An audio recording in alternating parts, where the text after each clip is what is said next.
Namun quote dan habit, seseorang tidak dapat memberi apa yang tidak ia miliki, maka Indonesia tidak dapat memberikan perdamaian global tanpa menyelesaikan persoalan domestiknya. Assalamualaikum warahmatullahi wabarakatuh. Shalom Om Swastiastu, Namo Buddhaya, dan salam kebajikan bagi kita semua. Dewan juri yang terhormat serta para pemerhati konstitusi yang bermartabat, perkenalkan kami dari tim Dirgajaya dengan saya Aisyah Faiza selaku pembicara pertama, Isin selaku pembicara kedua, dan Sheryl selaku pembicara ketiga yang menyetujui bahwa Indonesia haruslah memprioritaskan persoalan domestik sebelum memperluas diplomasi perdamaian. Dewan juri, menurut Kamus Besar Bahasa Indonesia, domestik adalah urusan dalam negeri. Di samping itu, Profesor Sumaryo Suryokusumo, Guru Besar Fakultas Hukum Universitas Padjadjaran, dalam buku Praktik Diplomasi mendefinisikan bahwa diplomasi sebagai komunikasi antar subjek hukum internasional demi tujuan damai. Adapun latar belakang kami berangkat dari teori liberalisme oleh Andrew Moravcsik yang menekankan bahwa kepercayaan global bertumpu pada stabilitas domestik. Namun Dewan Juri, sorotan Pacific Island Forum menunjukkan bahwa Indonesia masih luput dalam menyelesaikan konflik internal, pun beberapa laporan media internasional menyoroti rendahnya kualitas pendidikan domestik. Hal ini jika tercermin dari stagnasi target pertumbuhan ekonomi 8% dalam rencana pembangunan jangka menengah yang selanjutnya disebut dengan RPJM yang masih berada di kisaran 5%, sehingga menunjukkan bahwa kebijakan pemerintah masih bersifat mercusuar dan memerlukan penguatan fondasi domestik. Maka dari itu, Dewan Juri terhormat, tujuan esensial kami adalah merestorasi prioritas nasional untuk memulihkan integritas domestik Indonesia sejalan dengan pasal 28 I ayat 4 Konstitusi tentang tanggung jawab negara terhadap pemenuhan hak rakyat. Ironi, Dewan Juri terhormat, ketika negara terjebak anomali diplomatik, maka hal ini bertentangan dengan prinsip kelima teori realisme politik Hans Morgenthau yang melanggar obsesi global sebelum kebutuhan dalam negeri terpenuhi. Dewan Juri memasuki argumentasi kami yang pertama, belum stabilnya pertahanan nasional melalui ketahanan ekonomi dan pendidikan yang dijadikan sebagai fondasi utama menuju diplomasi.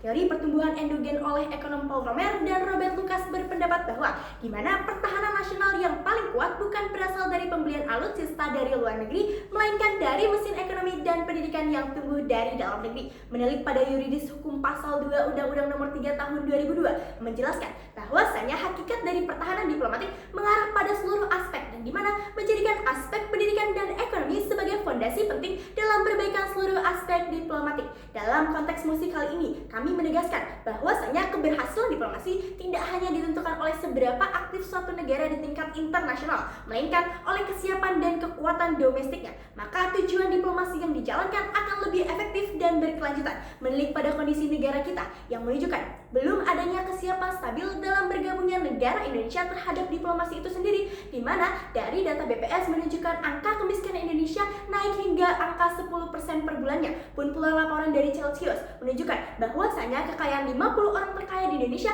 setara dengan 50 juta rakyat kelas bawah. Artinya, Dewan Juri melihat dari data tersebut, kualitas ekonomi negara kita yang dianggap telah membaik malah dipandang rendah oleh negara lain. Pun kondisi pendidikan Indonesia pada Global Talent Competition pada tahun 2025 menyatakan posisi Indonesia berada pada urutan 80 dari 135 negara, yang menunjukkan rendahnya kualitas pendidikan yang berdampak pada kualitas sumber daya manusia negara kita. Masuki bangunan argumentasi kami yang kedua, lemahnya keamanan nasional melalui penanganan permasalahan stabilitas politik. Melihat dalam tujuan negara kita pada pembukaan alinea keempat menjelaskan bahwasanya sebelum adanya perdamaian dunia, negara memprioritaskan terhadap perlindungan segenap bangsa Indonesia. Artinya, urusan diplomatik harus lebih diprioritaskan guna mencapai urusan diplomasi itu sendiri. Dewan Juri melihat pada kerapuhan dinamika stabilitas politik Indonesia yang rapuh dengan masih adanya dinamika konflik, salah satunya pada kelompok organisasi Papua Merdeka, di mana konflik tersebut berdampak pada keamanan dan kesejahteraan negara dalam aspek diplomatik.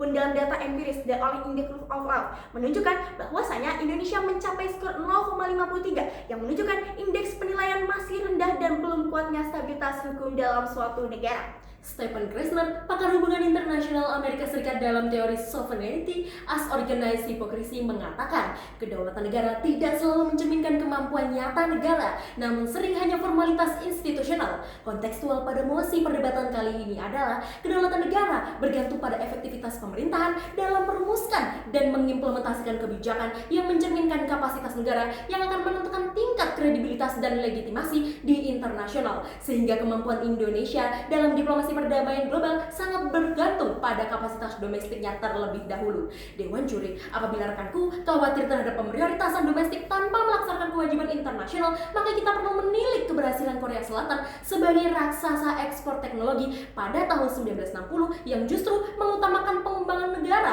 sebelum menambah peran di internasional melalui penguatan pemerintah, industrialisasi pada sektor prioritas, investasi pada pendidikan, serta ekspansi UMKM ke pasar global. Paul Romer dan Robert Lucas, seorang pemenang Nobel Ekonomi pada teori perkembangan endogen yang telah dibawakan oleh pembicara kedua kami, mengatakan bahwasanya terdapat spillover effect di mana dampak rembesan dari ekonomi berbasis pengetahuan menjadi landasan yang menciptakan ketangguhan negara. Sehingga Dewan Juri yang terhormat, solusi atas permasalahan kali ini adalah yang pertama, reformulasi RPJMN berbasis Integrated Domestic Reform Framework. Dewan Juri yang terhormat, melalui mekanisme ini akan dilaksanakan koordinasi terpusat melalui Badan Perencanaan Nasional untuk menyinkronkan setiap kebijakan pada Kementerian Pendidikan, Ekonomi, dan Politik dengan tujuan lahirnya regulasi terpadu lintas sektor. Mekanisme ini akan berdiri di bawah Undang-Undang Nomor 25 Tahun 2004 tentang Sistem Perencanaan Pembangunan Nasional atau SPPN. Yang kedua adalah Strategic Selective Diplomacy Framework. Dewan Juri yang terhormat, dalam mekanisme ini negara menerapkan diplomasi dengan prioritas pada penguatan kapasitas domestik dengan transfer pengetahuan di sektor teknologi, ekonomi, dan pendidikan. Dewan Juri yang terhormat, pada akhirnya perdebatan ini bermuara pada satu hal yang mendasar, di mana domestik adalah fungsi primer, sedangkan pra internasional merupakan fungsi sekunder, sejalan dengan pandangan Dr. Niputura Yuliarti dan Profesor Dewa Gede Sudikna Mangku, dosen Fakultas Hukum Uniksa, dalam karyanya berjudul Penegakan Hukum di Indonesia, yang menegaskan bahwa penyelesaian domestik adalah syarat utama negara sebelum memperluas perannya. Maka kami tetap mendukung mosi perdebatan kali ini. Burung cendrawasih terbang di atas podium. Sekian, terima kasih, dan salam negara hukum.